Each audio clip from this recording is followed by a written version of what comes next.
Boa tarde, pessoal. Tudo bem? Tudo tranquilo? Graças a Deus. Sexta-feira, final de semana chegando, né? Semana passou voando, né?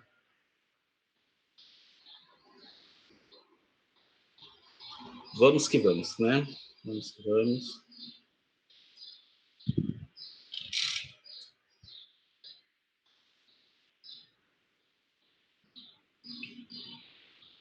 Esperar mais um pouquinho, né? Dar um tempo aí dos quem for entrar e a gente já começa, tá certo?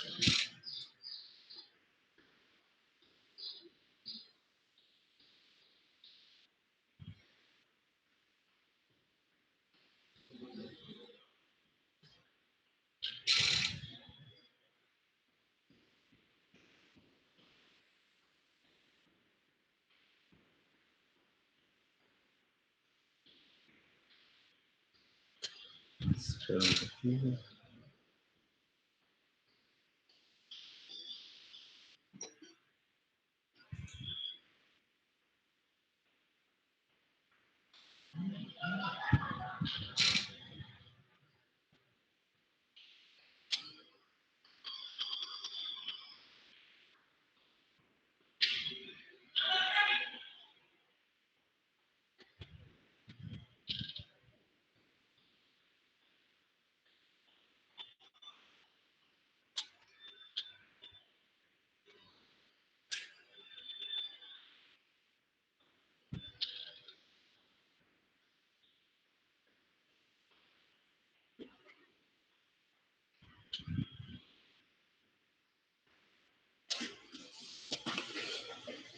Mais um minuto aí, a gente já começa, né? Aí a gente já vê certinho, tá bom? Só um pouquinho.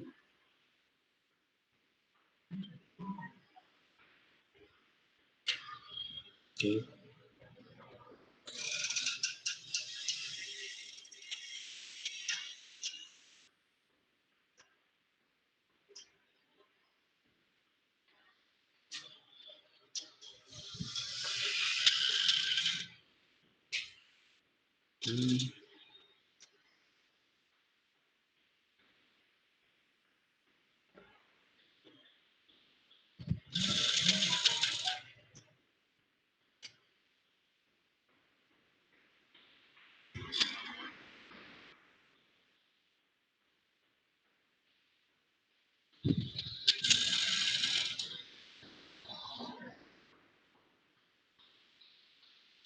Beleza, né? Vamos lá, né, pessoal? Senão a gente fica um pouquinho atrasado, tá?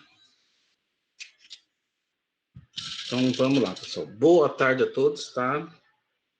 Nós de novo aqui, né? Vamos continuar a nossa disciplina hoje. Hoje a gente vai ver o capítulo 5 da disciplina, certo?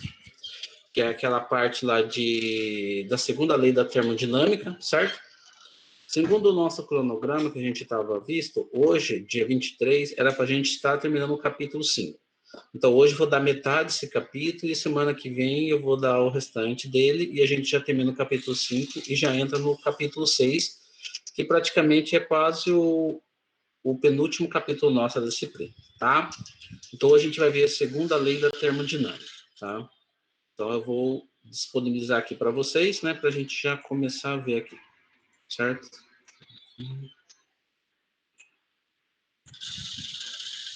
Então, beleza.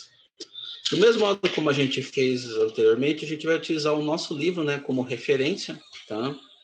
O Smith Vaness, que está lá no que eu disponibilizei para vocês no ar, certo? O capítulo 5, pessoal, ele é bastante interessante porque trata dessa parte de calor, né? Realização de trabalho, né? Máquina térmica, refrigeradores. Assunto que já foi visto em física, né? Que vocês já devem ter visto em física, e aqui em termodinâmica a gente vê novamente porque é de grande interesse para nós, certo? Porque ele serve de base para muitos outros cálculos que a gente vai utilizar mais para frente nas disciplinas específicas do curso, tá? Então, por isso que vocês veem física e aqui termodinâmica a gente vê de novo, só que aqui com um foco mais aprofundado para a nossa área da engenharia química, tá? Então, é o foco que a gente vai ver, tá? Então, seguindo lá, pessoal, o material de vocês, tá? Qualquer dúvida que vocês tiverem, vocês podem estar perguntando, tá? E a gente vai discutindo aqui, certo? Então, pessoal, o capítulo 5, né, trata basicamente da segunda lei, né? E por que a termodinâmica tem esse interesse na segunda lei? Porque tem esse interesse voltado principalmente para as transformações envolvendo energia, né? E essas leis da termodinâmica, pessoal, elas descrevem esses limites nos quais há a ocorrência dessas transformações. Muitos processos industriais, pessoal, eles acontecem principalmente com absorção de calor ou também como liberação. Então, depende do tipo de processo que você está trabalhando. Mas todos envolvem, né, pessoal, o cálculo envolvendo a energia, tá? Por isso que é bastante importante. E as duas principais formas de energia que a gente trabalha é a forma aqui de calor e trabalho, certo? Que inclui basicamente, aí no caso, para você fazer a determinação de energia e trabalho, uma simples balanço de energia, né? Num processo industrial, né? Para você saber a quantidade que é utilizada, certo? Uma coisa interessante, pessoal, que a gente percebe é o seguinte, que trabalho, né? Ele é facilmente transformado em outras formas de energia. Um exemplo que a gente poderia citar, por exemplo, a energia potencial, né? Através da elevação de um peso, né? Você pegar, elevar um peso, então você tem a presença da energia potencial, ou então a energia cinética, relacionada com a aceleração de uma massa, ou seja, um corpo em movimento. Energia elétrica, né? No caso, por exemplo, da aplicação de um gerador industrial, né? Entre outros exemplos, certo?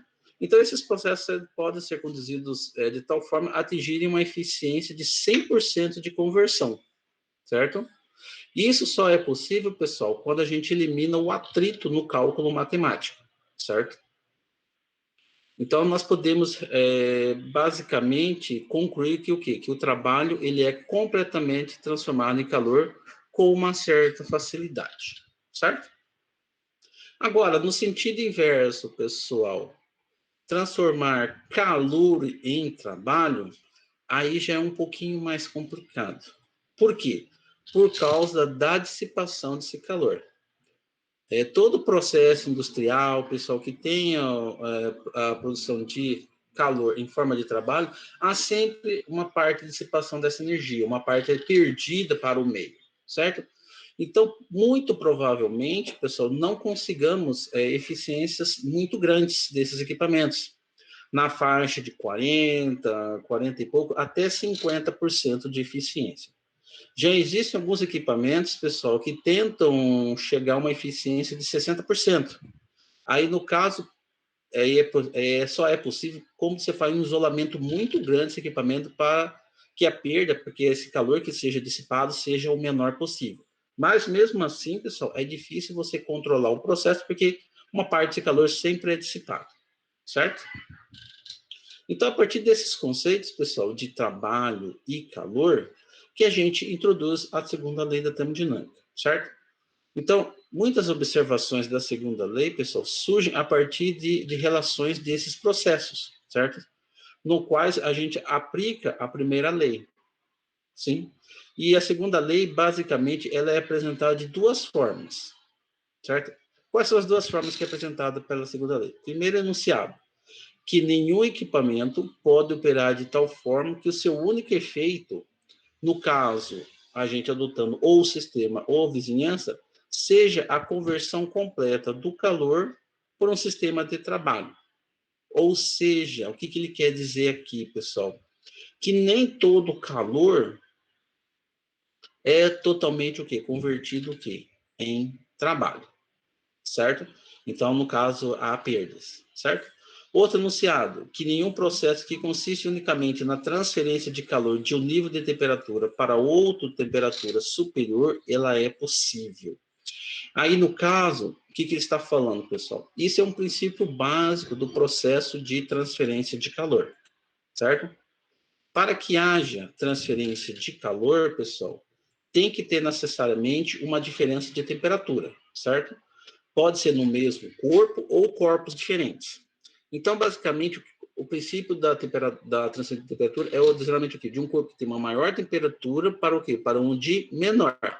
Até que esses corpos depois, ele atinja o quê? O equilíbrio térmico, ou seja, que ele esteja o quê? Na mesma temperatura. Mas até que ele atinja esse equilíbrio térmico, os dois corpos estão o quê? Em temperaturas diferentes. No caso aqui que o enunciado fala, é que é o seguinte, que nenhum corpo unicamente na transferência de um calor de um nível, de uma temperatura para o outro superior é possível. Aí, no caso, pessoal, por que fala unicamente? Porque tem interferências do meio, não é? Qual que é a principal interferência do meio nessa transferência de calor?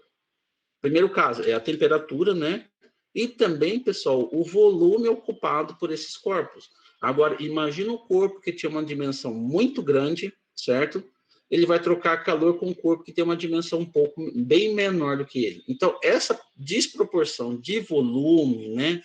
E também a gente poderia considerar de massa, claro que influencia a transferência de calor. E aqui no enunciado fala que unicamente, né? Então não é basicamente assim, certo? Quando a gente fala em primeira lei, pessoal, vem ao nosso...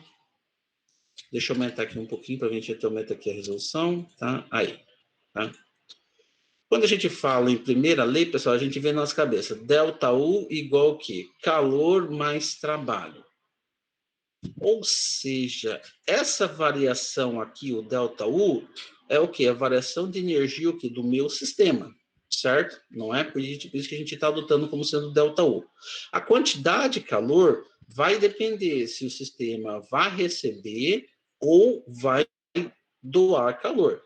E trabalho, né, pessoal? Se o sistema vai realizar trabalho ou ele vai receber trabalho.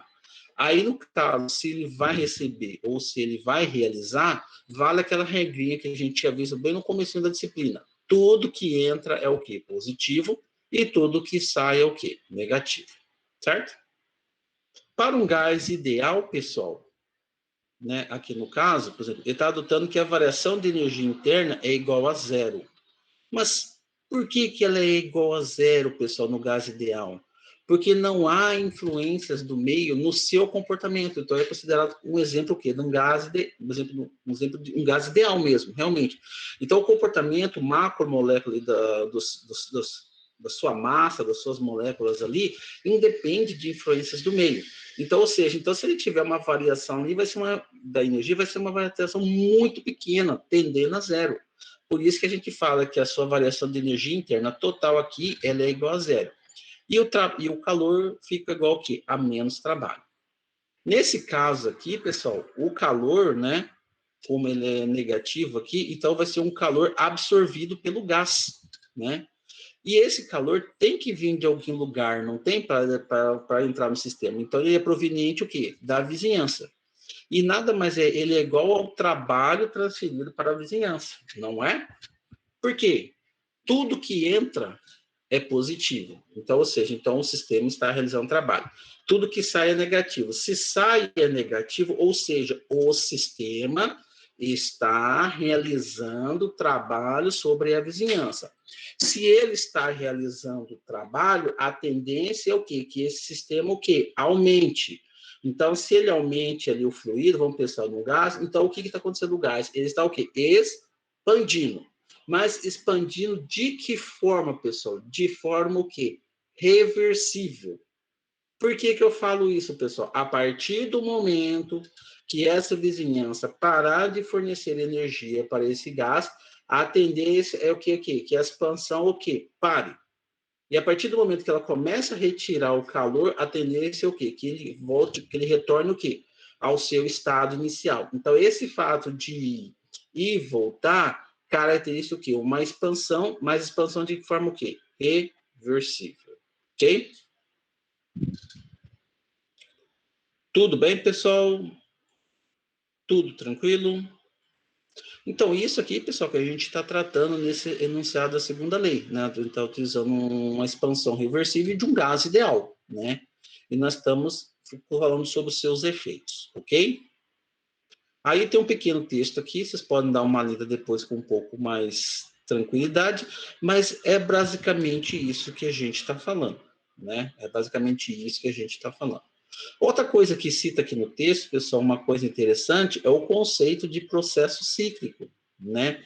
Como o próprio nome fala cíclico, ou seja, ele parte de um determinado ponto, ele sofre uma mudança ao longo do processo e a tendência é que ele volte no começo.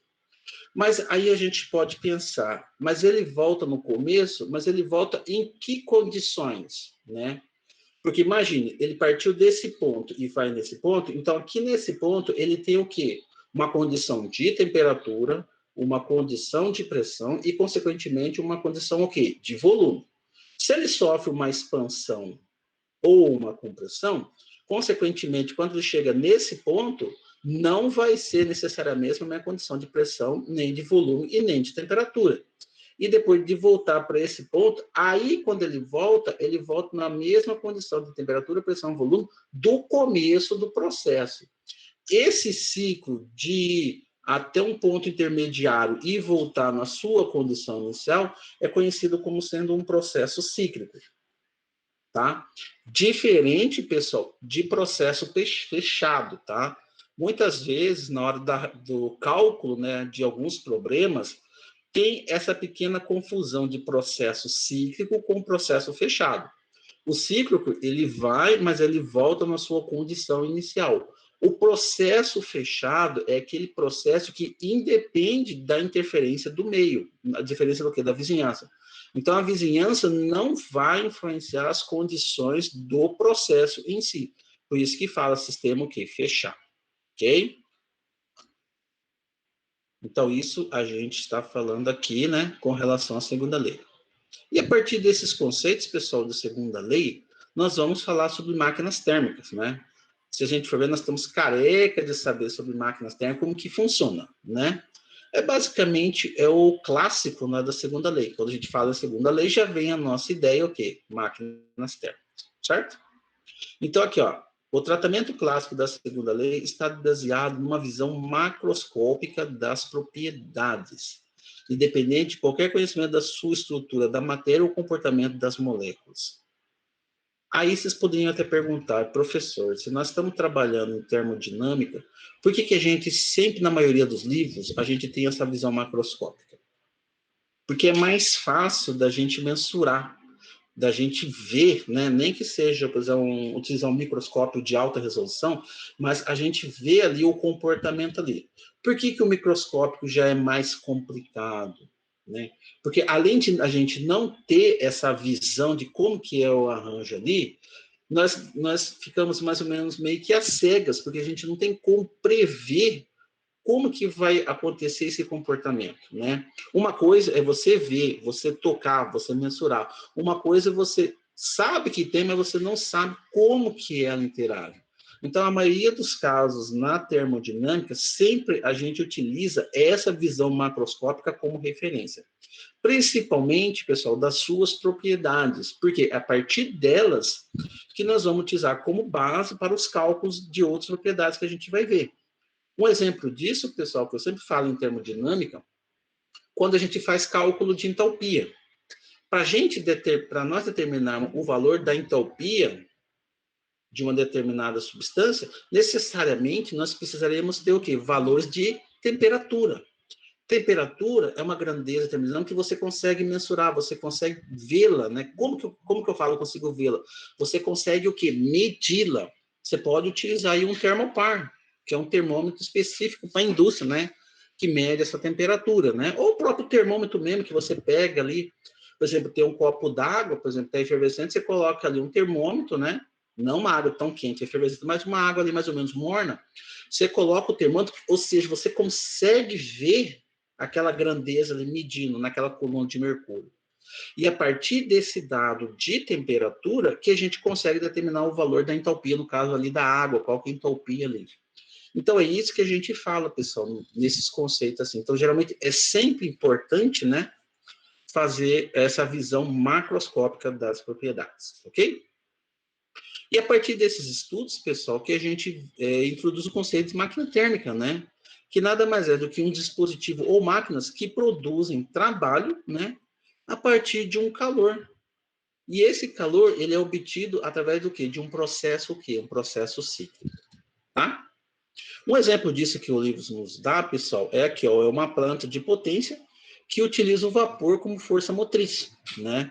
No qual o fluido de trabalho, que nada mais é do que a própria água, pessoal, ela retorna periodicamente ao seu estado original. Ou seja, A água entra em estado líquido no processo, ela recebe uma quantidade considerável de calor, acontece mudança de fase, ela passa para a fase de vapor, ela entra como sendo o principal, como fosse a força motriz de equipamentos, né? O vapor pressurizado. Aí depois, com o tempo, o que acontece, pessoal? Uma parte desse calor se transforma em trabalho, né? E uma parte desse calor é o quê? Dissipado.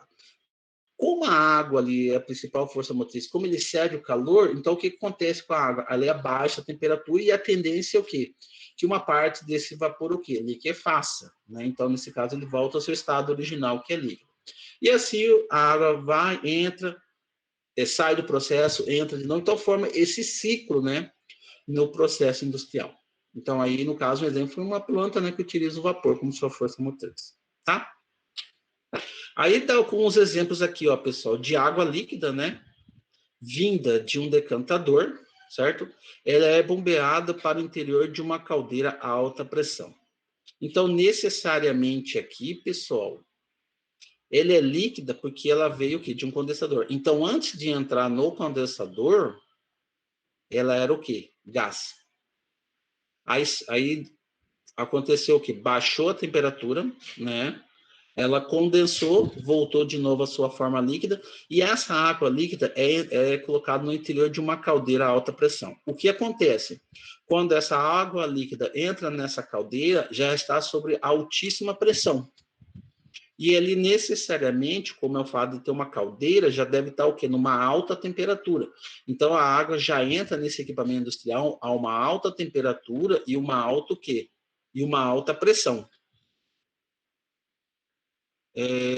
Peraí, deixa eu voltar aqui. Pergunta do Felipe aqui, né, pessoal? Voltando aí. Professor, ali a variação de energia interna é zero porque é um ciclo?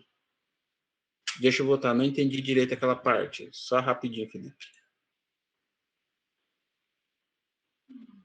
Aqui que você está perguntando, né?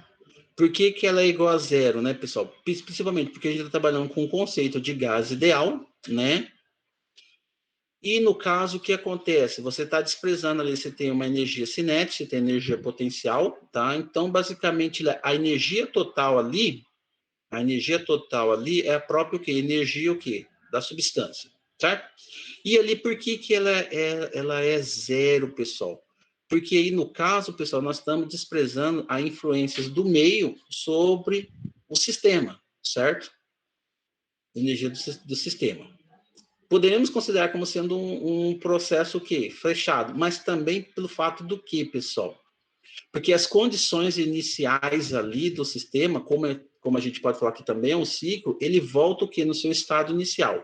Então, a justificativa de seria igual a zero, por quê? Porque a gente poderia considerar como sendo um sistema fechado, certo? E como ele é um ciclo, por exemplo, se ele vai de um ponto até o outro e ele volta, por exemplo, o que ele gasta de energia para ir é o que ele recebe na volta, então a somatória, ou seja, a variação total de energia do meu sistema seria igual a zero. Então, a justificativa, Felipe, que falou que é igual a zero, podemos considerar que sendo um sistema fechado, né? Porque ele não vai sofrer influência do meio, e como é um ciclo, ele volta na sua condição, a variação de energia total é igual a zero. Ok? Entendeu? Então, essa é a razão, certo, pessoal? Por causa disso que é igual a zero ali, tá? Ok. Então, nós paramos aqui, né? Outro exemplo, pessoal, de máquina térmica, por exemplo, o calor de um combustível. No caso, ele falou de um combustível fóssil, né? Ou então o calor gerado de uma reação nuclear, que é aquele da reação do urânio, né? Da produção de energia nuclear. Ele é transferido para a água no interior de uma caldeira. Então, o que acontece aqui, pessoal? A água que está no interior de uma caldeira, ela recebe esse calor gerado pela combustão, certo? Então, o que acontece? Totalmente ali, ele é convertido na forma de vapor e numa temperatura muito elevada. Esse vapor a uma temperatura muito elevada e, consequentemente, a uma alta pressão, porque ele está ali na caldeira, né? E ele que vai fazer com que que a caldeira, que o equipamento funcione, né? Então, por isso que fala que a alta temperatura e a alta pressão. Outro exemplo aqui, pessoal, a energia transferida como trabalho no eixo, por exemplo, do vapor da água para a vizinhança. por um dispositivo tal como uma turbina, né? No qual o vapor se expande, reduzindo a sua pressão e sua temperatura. O que acontece aqui, pessoal? No caso da turbina, né, o que acontece? O vapor ele entra a uma altíssima temperatura e uma altíssima pressão. O que acontece? O fato de entrar nessas condições operacionais faz com que ele exerça uma pressão sobre o eixo central da turbina. Então, essa pressão e essa temperatura faz com que comece a rodar sobre o eixo, né? E esse fato de rodar, pessoal, aí nós temos o quê? O trabalho no eixo dessa turbina. E esse fato de girar é o que faz o quê? A produção o quê? De trabalho pela turbina, certo? Aí, a partir do momento que há essa troca térmica, né, o que acontece? O vapor que está ali dentro, ele expande, fazendo girar o eixo principal da turbina, né? E então, aí, o que acontece? Como ele expande ali e ele sai, né? O que acontece com a pressão de saída? A pressão de saída é o que? Muito menor do que da entrada, não é? Porque ele perde. Porque grande parte dessa pressão faz com que rode a turbina. Então, ele vai sair com uma pressão muito menor e também o quê? Com uma temperatura muito menor, porque parte dessa energia, desse calor, vai ser o quê? Dissipado pelo próprio equipamento que está funcionando, certo? Então, ali ele funciona como principal força motriz ali da turbina. E essa turbina pode ser tanto para geração de energia, né? Uma turbina elétrica, né, que utiliza o vapor como força motriz, aí ele gera e produz energia, tá? É um exemplo disso, certo? E a gente poderia citar outros exemplos aqui também, tá? Então ele citou mais aqui, mas é tranquilo, ok? Então, pessoal, isso é muito interessante justamente por causa da aplicação de máquinas térmicas, né? Alguém poderia me citar outro exemplo, pessoal, de um equipamento industrial que opera com uma máquina térmica? Aqui nós citamos, por exemplo, uma caldeira, é um exemplo de máquina térmica, né? Por exemplo, uma turbina, né? Também é um exemplo de máquina térmica. Alguém poderia me citar um outro equipamento industrial que tem como também o mesmo princípio uma máquina térmica? Alguém poderia me citar?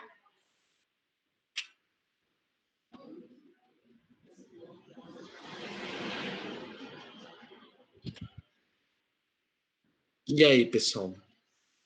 Ali no livro fala duas, né? Caldeiras, turbinas. Qual outro equipamento, né, que a gente poderia citar que tem o mesmo princípio de utilização da máquina térmica? Hum?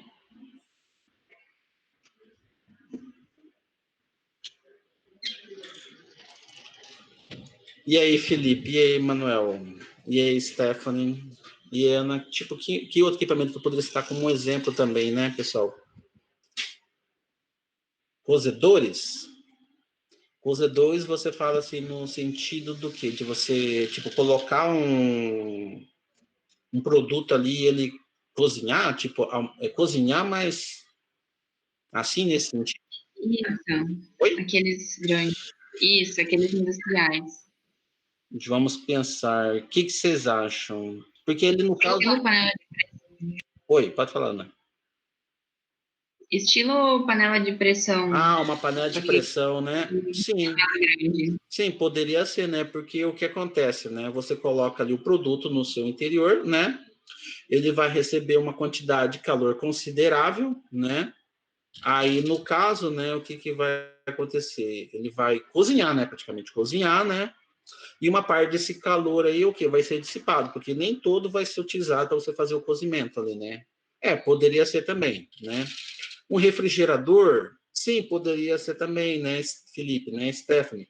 Só que aí, no caso, qual que é a particularidade? Aí, por exemplo, no caso desses equipamentos como caldeira, né, turbina, geralmente quem fornece calor é um corpo, uma fonte que tem uma temperatura maior do que recebe, né? Então, o refrigerador seria o quê? Tipo uma máquina, o quê? No sentido contrário. Mesmo assim, teria o mesmo princípio de funcionamento, só que o quê? No sentido contrário, exatamente. Então, por exemplo, caldeiras, né? Cozedores, que nem a Ana falou, turbina, refrigeradores, né? A gente poderia citar, né? Outro também que a gente poderia citar, pessoal, fornos, né? Os fornos que é utilizado principalmente na queima do material cerâmico, né? da produção aqui de tijolos, telhas, né? É um exemplo também de máquina térmica, né? Também, né? Porque a troca de calor ali, né? Principalmente do forno com o meio externo, né? Porque uma parte desse calor vai ser utilizado para a queima do material cerâmico e uma parte dessa vai ser dissipada, né? E é uma quantidade bem considerável também. Então, fornos também, né? A gente poderia citar, né? Entre outros equipamentos, tá? Então, são alguns exemplos, né, pessoal, da aplicação aí da segunda lei, né, no nosso dia a dia, né? Nosso dia a dia, certo?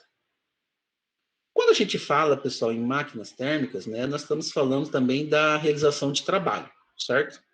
O trabalho é muito importante, por quê, pessoal? Porque é através do trabalho que nós conseguimos determinar qual que é a eficiência térmica do equipamento, certo? Mas quando a gente fala de trabalho, pessoal, nós também estamos falando do conceito que, de operação de reservatórios de calor, certo? Nós sabemos que para operar uma máquina térmica, necessariamente a gente precisa de ter dois reservatórios.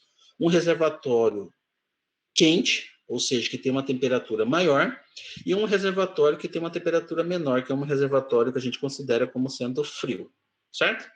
E essa diferença da quantidade de calor da fonte quente menos a quantidade de calor da fonte frio, numericamente, pessoal, é o valor o quê? Do trabalho realizado, certo? Notem, pessoal, que nós estamos trabalhando, né, em fatores, né, fatores exatos, tá? Não estamos trabalhando em positivo nem negativo, mas a quantidade o quê? Matemática. Por que a gente faz isso, pessoal? Porque o trabalho aqui, pessoal, nós estamos avaliando como sendo o quê? Uma questão que realizada pela máquina, né? Se nós temos o conceito aí de máquina térmica, necessariamente a gente adota que essa máquina está o quê? Realizando o trabalho. Se ela está realizando o trabalho, então numericamente, né, tem que ser o quê? Um valor o quê? Positivo, certo? Por isso que a gente adota aqui o conceito aqui. E a partir, pessoal, desse cálculo do trabalho, nós determinamos a eficiência térmica do equipamento, que é muito interessante, pessoal, que quanto maior essa eficiência, próxima de 100%, que aqui no caso de eficiência vai de 0 a 1, né? Ou seja, mais eficiente essa máquina é. De um modo geral, quando a gente fala em eficiência, a gente fala assim, que maior parte do calor fornecido para essa máquina, ele é o quê? Convertido em trabalho, né? Então, no caso de eficiência, nada mais é do que a quantidade fornecida de calor para essa máquina, e esse calor é o quê? Totalmente o quê? Transformado o quê? Em trabalho, certo? Então, o conceito de eficiência, né, é basicamente isso, né? A quantidade de calor que é fornecido para a máquina, e esse calor é o que? Convertido em trabalho, tá? Da fórmula, pessoal, que você já viu em física, né, pessoal, que a gente está recordando aqui, a eficiência é a quantidade de calor, desculpa, a quantidade de trabalho pela quantidade o quê? De calor do quê? Da fonte quente. Por que a gente fala a quantidade do calor da fonte quente, pessoal? Porque geralmente alguma fonte vai ter que fornecer calor para essa máquina.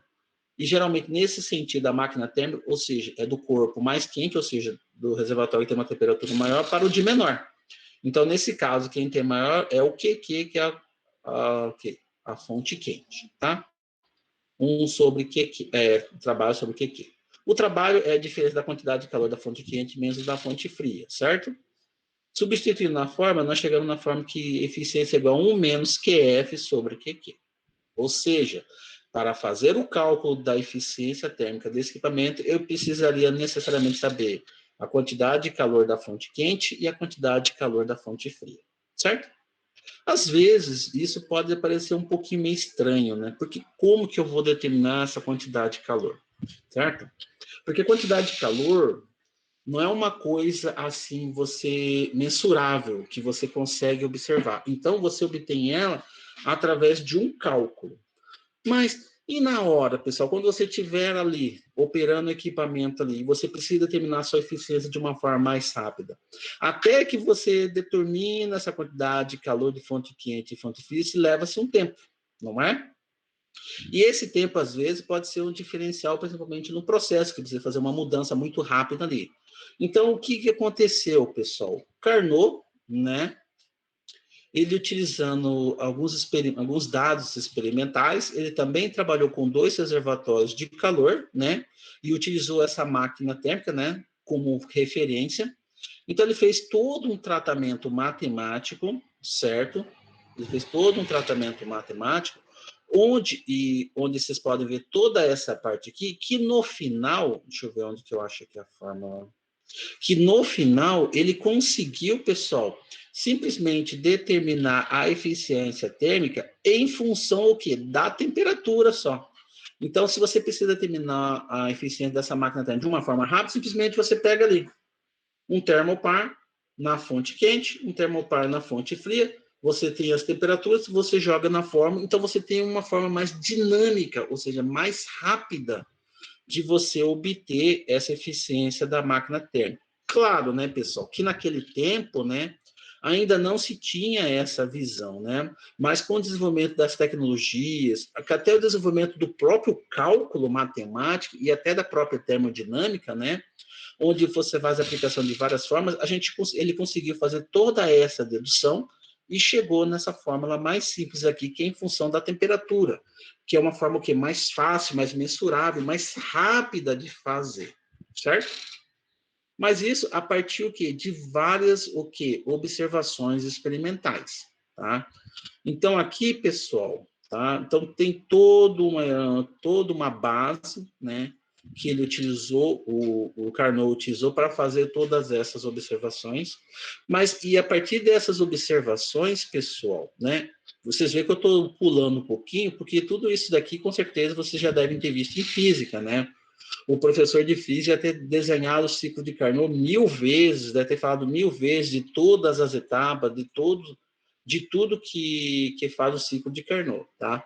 Aqui no caso, né, pessoal, até para a gente ganhar um pouquinho de tempo, né, vamos falar um pouquinho do ciclo, né, mas de uma forma o quê? Mais simples, né?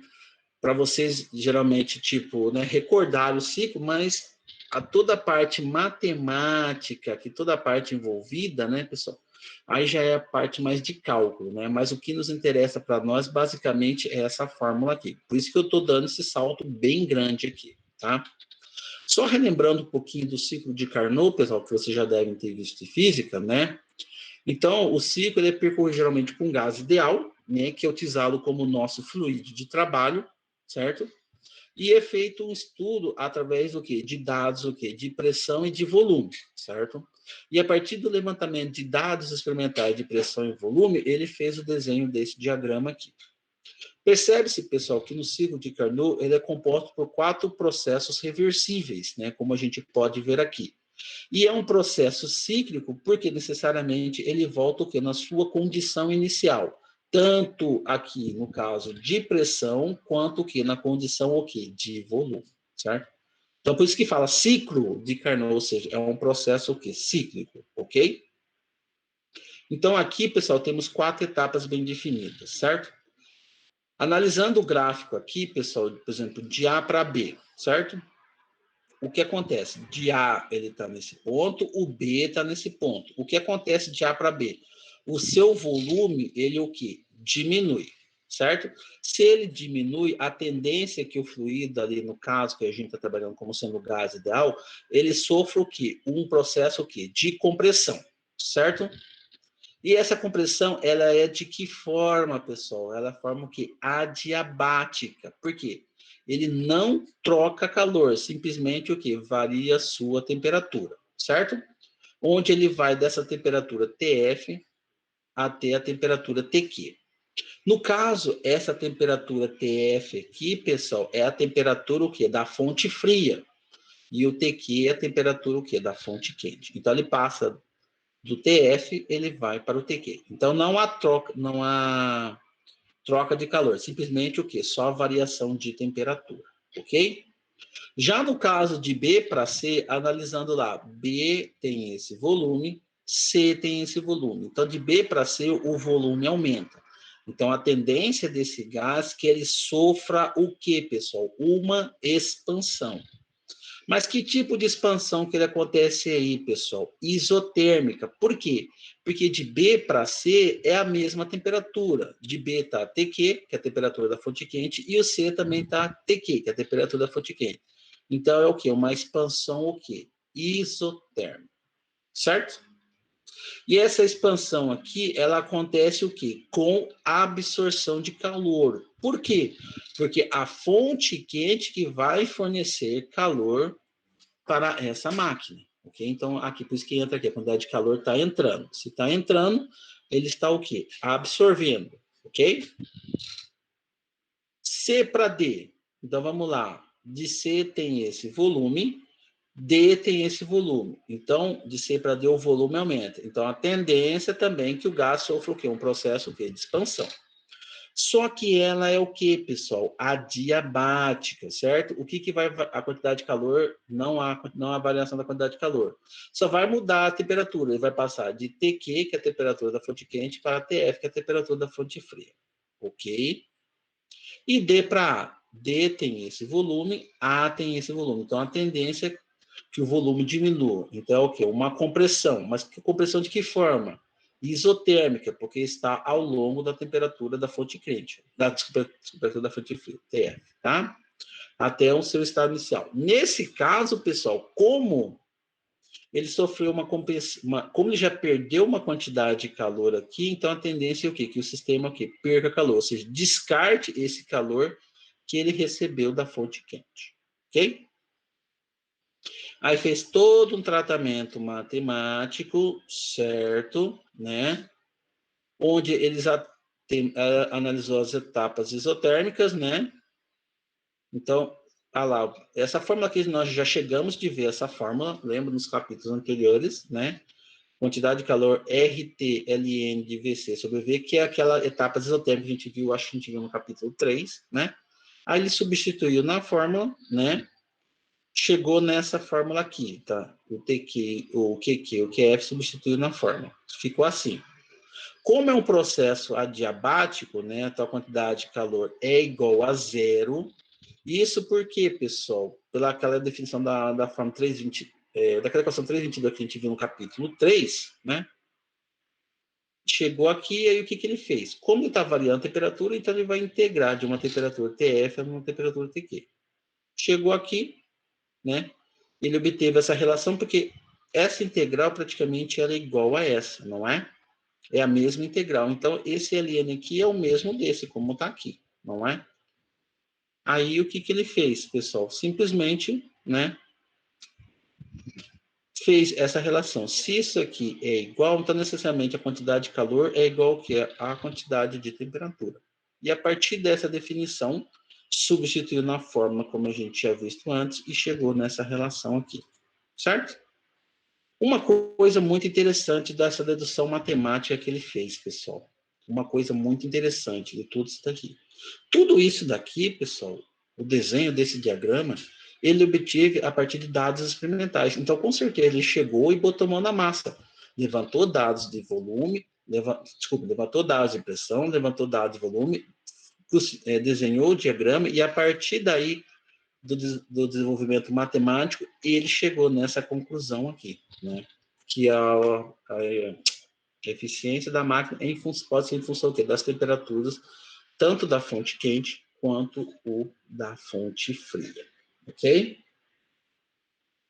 Uma coisa muito interessante é isso, certo? Beleza, pessoal? Então, esse aí é todo um tratamento matemático que é feito, né? Com certeza o professor Difícil já deve ter comentado com vocês, né? E a gente simplesmente aqui está recordando, tá? Uma coisa interessante aqui, ó, pessoal, no finalzinho desse parágrafo aqui, é muito legal. Olha só. Máquinas térmicas reais são irreversíveis, ok? E a sua eficiência térmica raramente é superior a 0,35, ou seja, 35%. Então, você vai ver, pessoal, quando a gente trabalha com uma máquina térmica ali na indústria, no chão mesmo ali, dificilmente, né, ele vai ter uma eficiência muito grande. Por quê, pessoal? Por que a gente pensa nisso? Vamos analisar a fórmula matemática aqui. O que me garante, pessoal, que essa eficiência aqui vai ser, raramente vai ser superior a 35? Ora, se a gente for analisar um numerador aqui, se a gente for analisar um numerador, para dar um tipo eficiências muito superiores, necessariamente esse número aqui tem que ser maior do que de cima, não é? Não é? Ou seja, a quantidade de calor fornecida tem que ser muito grande para você realizar trabalho, não é? Mas aí o que a gente sabe, pessoal? Que muita parte desse calor que entra na máquina, ela é dissipada, certo? Então, necessariamente aqui, pessoal, não dá superiores a 35, não dá superiores a 35. Por quê? Porque o trabalho realizado pela máquina aqui, em virtude da quantidade de calor, é o quê? Muito baixo, muito baixo. Isso a gente subentende o quê? Que muita parte desse calor é o quê? Dissipado, certo? Então, mas aí você pode perguntar para mim, professor, para nós, engenheiros químicos, para nós que vamos trabalhar uma indústria, como que eu consigo aumentar a eficiência térmica de uma máquina? Primeiro caso, essa máquina tem que ter um isolamento muito bom. Quando eu falo isolamento muito bom, subentende o seguinte, que esse calor não pode ser dissipado por meio, certo? Então, geralmente, nessas máquinas, você utiliza o quê? Paredes um pouco mais grossas de material. Por quê? Porque se você utiliza uma parede muito fina, a tendência daquele calor que está dentro da máquina é se dissipar o quê? Muito mais rapidamente. E esse calor aqui não vai ser convertido em trabalho. Então, para você aumentar a eficiência da máquina, é você utilizar geralmente assim, uma artimanha, né? Utilizar equipamentos com parede um pouco o quê? Mais grossa, né? Só que aí, pessoal, entra uma outra questão aí, questão o quê? Financeira. Porque geralmente, quando você utiliza esses equipamentos, geralmente é de aço, né? Ou de aço carbônico, ou aço ou com uma liga metálica ali. E geralmente, dependendo da liga metálica que você trabalha esse equipamento, são ligas metálicas caras. Então, o equipamento fica o quê? Um pouco mais o quê? Custoso, um pouco mais caro, né? De você utilizá-lo, porque é uma liga muito mais cara, então, consequentemente, o equipamento é o quê? Um pouco mais caro. A artimanha que a gente utiliza, pessoal, geralmente ali, dependendo do tipo do equipamento, você fazer o seu isolamento, tipo colocar uma manta, né, por fora desse equipamento, né, ou então, por exemplo, colocar uma chapa metálica por fora desse equipamento, certo? Tipo, recobrindo esse equipamento, né, evitando que esse calor dissipe para fora. E geralmente essa chapa pode ser até uma chapa de aço mesmo, uma chapa um pouco mais fina, né? Você pode colocar assim várias camadinhas, né?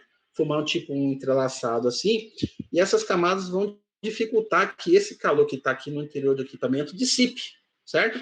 Então ele fica mais tempo ali, ele pode ser mais facilmente convertido o quê? Em trabalho. Então, são várias artimanhas que a gente utiliza, né, pessoal, na indústria, para a gente tentar aumentar a eficiência térmica desse equipamento, certo? Ok? Vamos lá, pessoal, vamos ver esse exercício aqui, né? Vamos entender bem e falar um pouquinho de entropia hoje, tá? Vamos lá. Nossa, já são 12h30, tá rápido, né? Seguinte, pessoal, vamos lá. O exercício é o seguinte. Uma planta, ela gera potência com capacidade nominal de 800 mil quilowatts, certo? Ela produz vapor d'água, né, a uma temperatura de 585 Kelvin, e descarrega esse calor num rio a 295 Kelvin. Se a eficiência térmica da planta é de 70% do valor máximo, eu quero saber qual é a quantidade de calor que é descarregado no rio na operação, considerando capacidade nominal. Certo? Galera, para nós começarmos, eu tenho dados de temperatura, certo? Se eu tenho os dados de temperatura, necessariamente aí eu posso já de cara calcular a eficiência térmica desse equipamento, certo? Como que eu calculo? Ah lá. Produz vapor d'água a 585 graus Kelvin. Então, esse daí, nós consideramos como sendo o quê? A temperatura da fonte quente, certo? E o rio aqui, no caso, vai ser o quê? A temperatura o quê? Da nossa fonte fria. Da onde que esse calor vai ser descarregado, certo? Então, aqui, pessoal, do conceito de eficiência, 1 menos TF sobre TQ, eu já tenho a eficiência térmica da máquina, que é de 0,4957, tá? Só relembrando que 295 é a temperatura da fonte fria e 585 é a temperatura da fonte quente. Só que o exercício foi bem claro, pessoal, que essa máquina trabalha com uma eficiência de 70%. Então, é 70% dessa eficiência aqui, que dá na faixa de 0,3470. Ok? Aí ele pede quantidade, calor, né, que é descarregado no rio. Então, ele quer saber o quê? O nosso QF, certo? E aí, como que faz, pessoal? Como que a gente faz aqui? Uai, qual que é a forma que a gente está careca de saber? Eficiência é igual que trabalho sobre quantidade de calor, não é? Calor da fonte quente. Essa quantidade de calor, esse trabalho é o quê? É o QQ menos o quê? Menos o QF, não é? QQ menos o QF, não é? Então, e aí, como que a gente faz, pessoal? Se eu quero a quantidade de calor da fonte fria, eu vou tirar daqui, não é?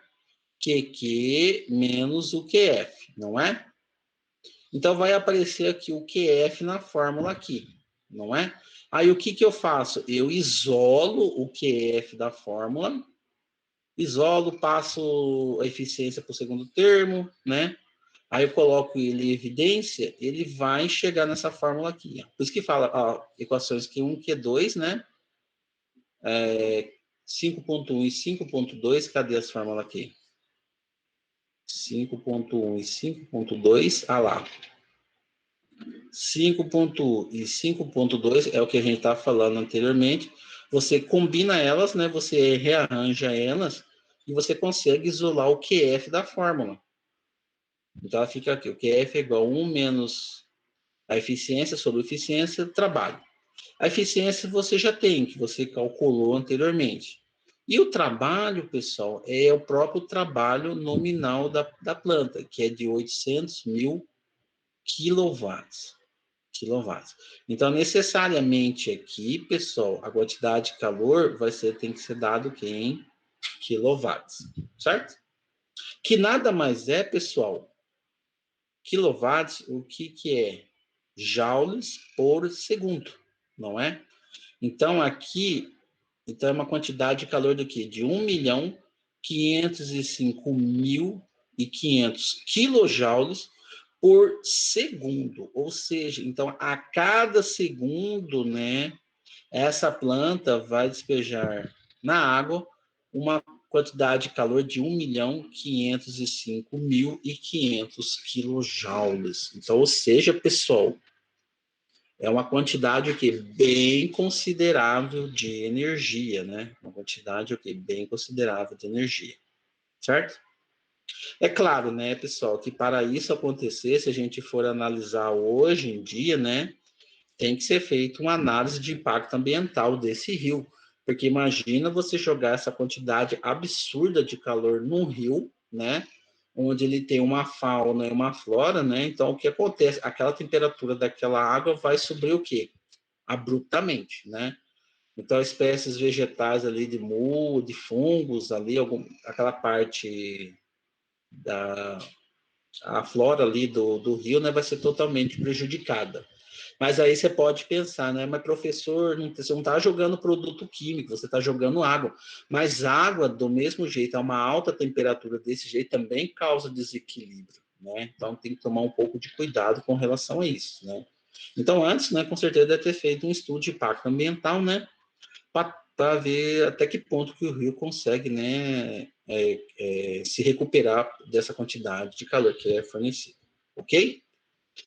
Pessoal, alguma pergunta, alguma dúvida dessa segunda lei, tá? Muitos desses conceitos vocês já viram em física. Aqui nós estamos simplesmente recordando, né? E vendo a sua aplicação prática, né?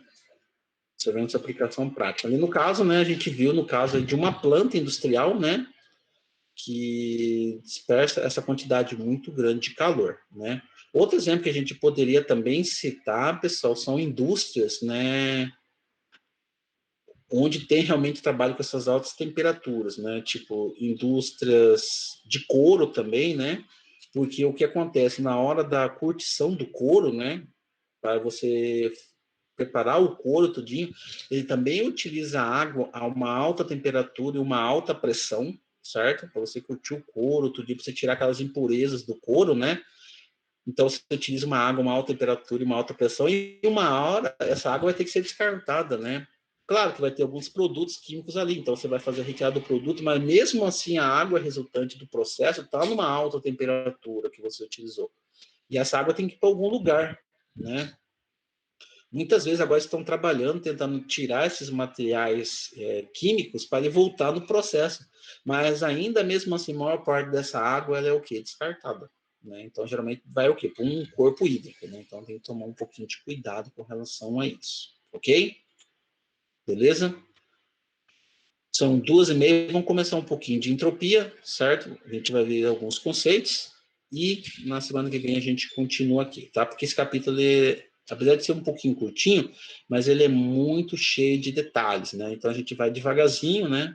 Para vocês irem assimilando os conceitos, né? Algumas coisas a gente já estudou, outras a gente vai recordando e assim a gente vai revisando, tá? Então, pessoal, a entropia, né, para uma máquina de Carnot, ela pode ser descrita da seguinte forma, né? Como a gente tinha feito aquela relação o quê? Da quantidade de calor por temperatura, QQ sobre QF é igual a TF sobre TQ, então simplesmente aqui ele passou de um lado para cá, do outro lado para cá, chegamos nessa fórmula aqui, certo? QQ sobre TQ é igual a QF sobre TF, tá? Aí fala, se as quantidades de calor estiverem referenciadas no fluido de trabalho da máquina, né, ou seja, então a gente está trabalhando o quê? Com temperatura. Em vez dos reservatórios, esse valor de QQ ele é positivo, né? E o valor de QF ele é o quê? Negativo. E realmente isso é verdade, pessoal, porque geralmente a quantidade de calor da fonte quente é bem maior. Então, numericamente, esse valor maior é o quê? Positivo, certo? Então, ele vai fornecer calor. E o QF, né? Ele vai perder calor. Então, é menor, então é o quê? Negativo. Somando, passando esse membro para cá, pessoal, somando os dois vai dar igual a zero. Por que ele é igual a zero? Porque ele forma o quê? Um ciclo fechado, né? Então, ele volta nas suas condições, nas condições iniciais. Então, essa soma aqui, ela é igual a zero. Certo? Mas aí a gente pode pensar, professor, mas como que a gente vê isso, né? Tem um gráfico aqui de pressão em função do volume, né? Que mostra esse processo cíclico aqui, certo? Então, aí, o que mostra aqui, pessoal, desse gráfico aqui? Que nós temos um sistema, certo? E você vê que é um sistema cíclico, ou seja, ele parte desse ponto, chega até nesse ponto, e ele volta, recuperando suas condições iniciais. A partir desse momento, desse ciclo, ele recebe uma quantidade de calor, certo? Essa quantidade de calor é proveniente da fonte quente, que tem o nosso TQ, faz as transformações e depois ele sai o quê? Com uma temperatura o quê? Um pouco menor, no caso a temperatura da fonte fria. E esse calor que entra, uma parte dele é transformado em trabalho e uma parte é dissipada, que vai ser o quê? Fornecido o quê? Para a fonte fria, que é o que é.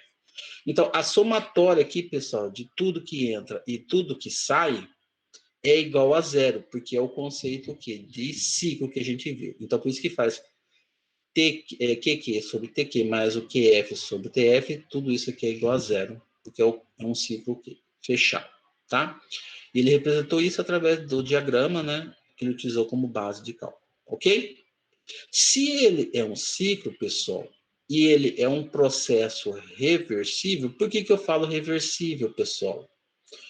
Porque ele volta na sua condição inicial, ou seja, então o que ele gasta para ir praticamente é o que ele recebe na volta. Ou então, se ele recebe na ida, ele gasta na volta, Então, forma esse ciclo, certo? Mas essa quantidade total de calor do que ele gasta e o que ele recebe é a quantidade o quê? De calor reversível de todo o meu processo, não é? E essa quantidade de calor aqui está relacionado com a temperatura, certo? Então, a quantidade de calor total reversível tem uma relação o quê? Com a temperatura. Do mesmo modo, como é um processo cíclico, essa soma aqui é igual a zero. Ou seja, então a integral aqui da quantidade de calor sobre a temperatura também tem que ser igual a zero. Certo? Mas aí a gente pensa, pessoal, nós estamos falando de calor, nós estamos falando de temperatura, mas qual que é o comportamento macroscópico dessa relação? Uai, imagine um sistema, certo? Você fornece calor, você fornece uma quantidade de calor para esse sistema, certo? Uma consequência bem óbvia de você fornecer calor é a sua variação da entalpia. Ah, desculpa, variação do que? De temperatura. Ou seja, se você fornece calor para o sistema, aquele sistema aumenta de temperatura. Isso é óbvio. Mas qual que é, além do aumento de temperatura, outra consequência dessa fornecer calor? Nós temos ali o sistema formado por exemplo, um fluido, pode ser um líquido ou pode ser um gás, independente disso. Então, ele tem o arranjo das moléculas ali. Se ele recebe uma quantidade de calor e aumenta sua temperatura, a tendência é o quê? Que essas moléculas começam o quê? A se movimentar. Movimenta para lá, movimenta para cá, movimenta para todos os lados. Então, a tendência ali de choques é o quê? Maior. E esse movimento, pessoal, não é um movimento que bem organizado, porque ele pode ir para cima, para baixo, para a esquerda, para a direita. Então, aumenta o quê? A sua o quê? Desordem, o grau o quê? De desordem, o grau o quê? De organização das moléculas. Então, essa relação da quantidade de calor por temperatura para nós na termodinâmica está relacionado com o quê? Com a variação de entropia do meu sistema. Por isso que fala que o ds é igual ao quê? A quantidade de calor por temperatura. Certo? Ok? Então, por isso que fala aqui, variação de entropia igual a quantidade de calor por temperatura. Ok. Beleza? Aí ele fala, também explica também através de um conceito de processo reversível, né? Se ele vai de A para B, utilizando o caminho D, e ele volta de B para A utilizando o caminho C, né? Como é um processo cíclico, né, pessoal?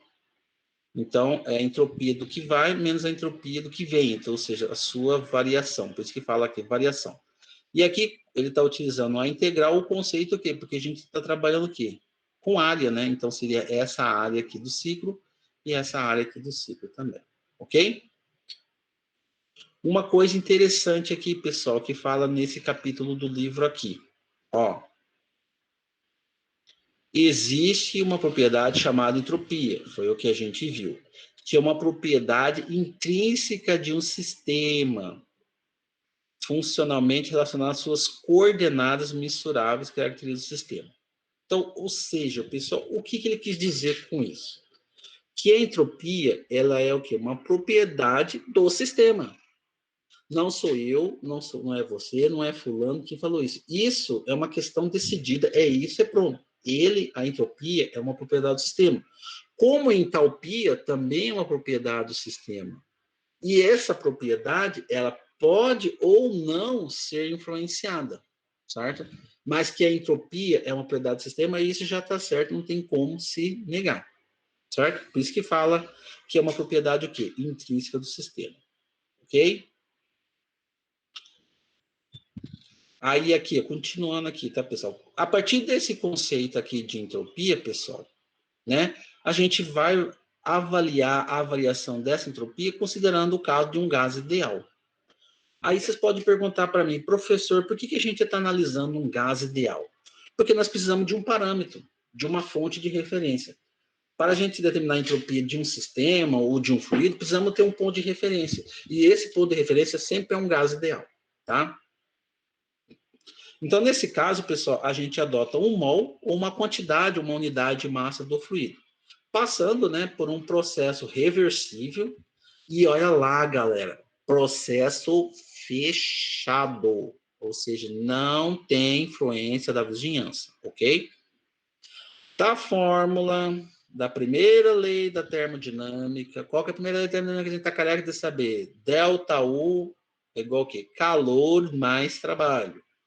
ΔU, no caso, DU, quantidade de calor, no caso é o calor o quê? Reversível, né? Porque a gente está trabalhando com a segunda lei, olha lá, processo reversível, e trabalho. O trabalho aqui, no caso, pessoal, é o quê? O menos PDV.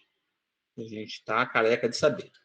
Daquele mesmo conceito, tudo que entra é o quê? Positivo, tudo que sai é o quê? Negativo. Então, menos PDV está saindo, então subentende que o meu sistema está o quê? Realizando trabalho. Se realizando trabalho, menos PDV.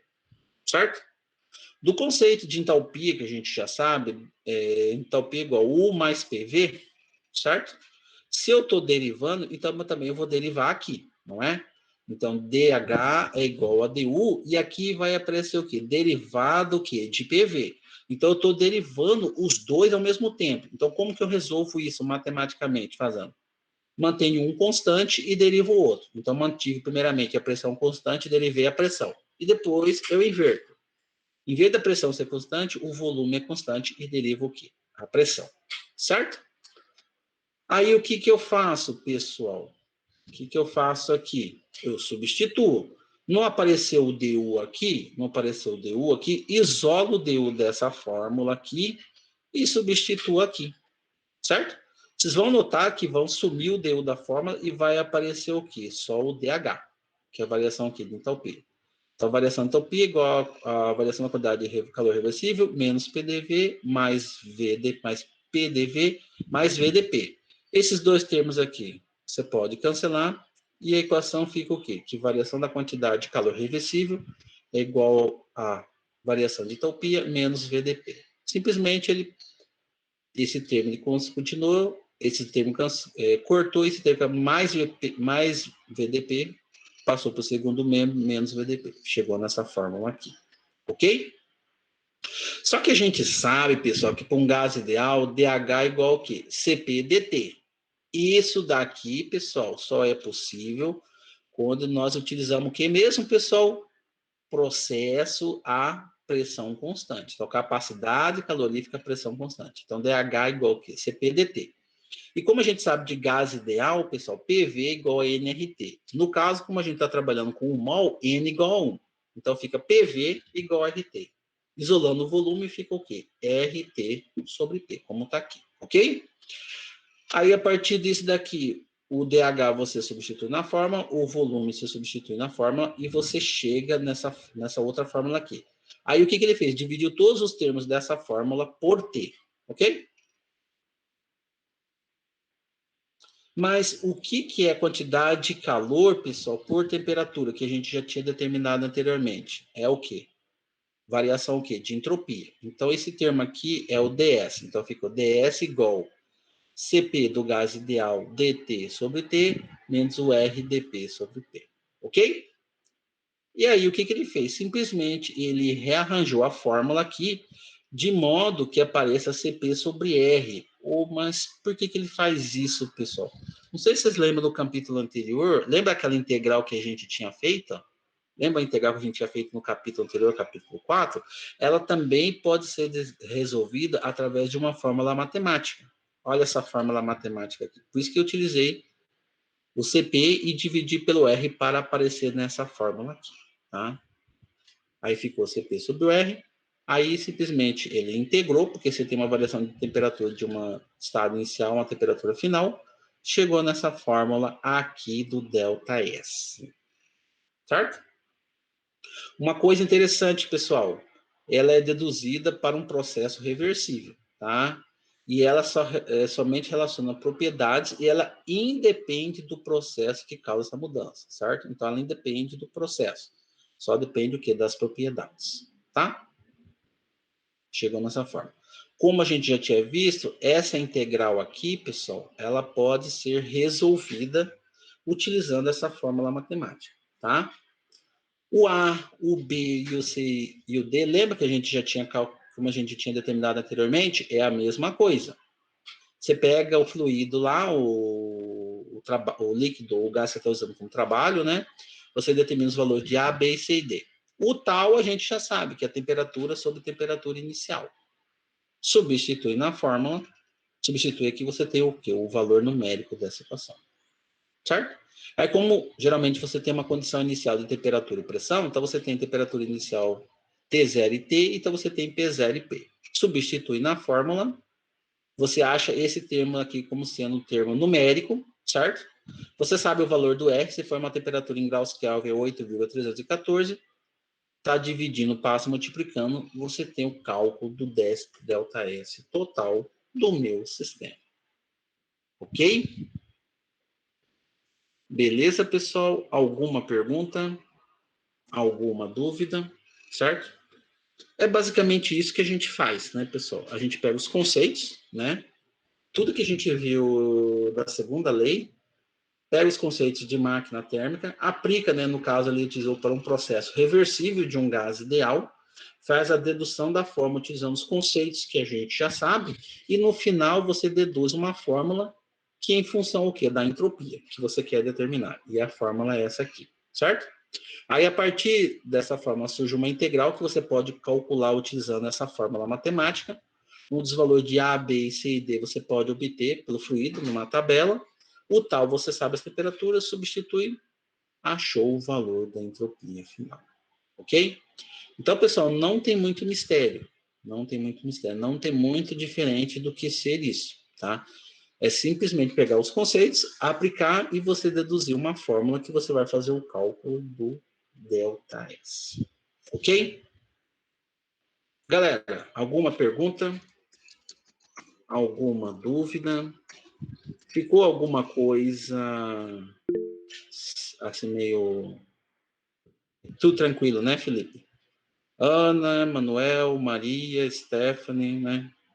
Tudo beleza, pessoal? Tudo bem, por enquanto, né? Então, vamos fazer o seguinte, vamos ficar por hoje por aqui, tá? Nós paramos aqui, ok? Nesses conceitos aqui. E na semana que vem, a gente já entra nessa parte de enunciado matemático. Por que que eu vou fazer isso, pessoal? Eu vou dar essa paradinha, tá? Porque aqui já tem umas deduções um pouquinho mais complicadas, tá? Então, eu vou demorar um tempo a mais, mas eu preciso que vocês entendam, primeiramente, essa parte desses conceitos aqui, né? Se vocês quiserem dar uma lida depois no livro, com mais tranquilidade, vocês vão ver tudo que a gente falou é isso daqui. Aí, a partir desses conceitos, a gente faz essas deduções das formas, tá? Ok? Então, o material está aqui, pessoal. Qualquer dúvida que vocês tiverem, qualquer pergunta, qualquer passagem que vocês não entenderam, tá? Vocês podem estar perguntando, certo? Porque é interessante isso, porque vai ser, né, mais fácil para vocês na frente, ok? Beleza? Tá? Já vão ser 3 horas, né? A gente já deu quase 1 hora, né? 1 hora e pouco de aula, né? Quase 1 hora e pouco, né? E a gente fica por aqui, tá? Gente, obrigado, tá? Agradeço, tá? Vocês aí, né? A gente se vê semana que vem, tá? Então, nós já estamos com o capítulo 5 já encaminhado, né? Já tem um capítulo 5 encaminhado. E eu tenho uns exercícios aqui, tá? Se vocês forem, eu vou disponibilizá-lo ele para vocês, tá? Os exercícios aqui, vocês já podem ir meio que resolvendo eles, né? É tipo fosse aqui mesmo esquema, uma lista de exercícios, né? Eu já vou disponibilizar para vocês, vocês já vão resolvendo, vão vendo o conteúdo, né? Então, Felipe, isso aí vocês vão entregar depois, porque eu vou terminar o capítulo 5 ainda, né? Explicar algumas coisas do capítulo 6, então se for uma data de entrega, vai ser lá pela metade do mês que vem, né? Então aí vocês já vão ter, tipo, hoje já são 23, então vocês teriam, né, galera? Então vocês teriam essa semana, então teria praticamente umas 3 semanas ainda, né? 3 semanas para entregar. Mas aí, como a gente sempre faz, né, pessoal, eu deixo a lista de exercícios. Um dia a gente senta, né, marca uma aula, a gente discute a lista como a gente fez na primeira parte, né? Ah, professor, eu tenho dúvida, então vamos ver, a gente vai tirando dúvida, ok? No mais, é só isso, mas é bem tranquilo, pessoal. Essa segunda lista é mais tranquila, tá? Ok? Então, beleza, semana que vem a gente vê, tá? Então, um grande abraço a todos, tá? Um bom final de semana e um bom descanso a todos, ok?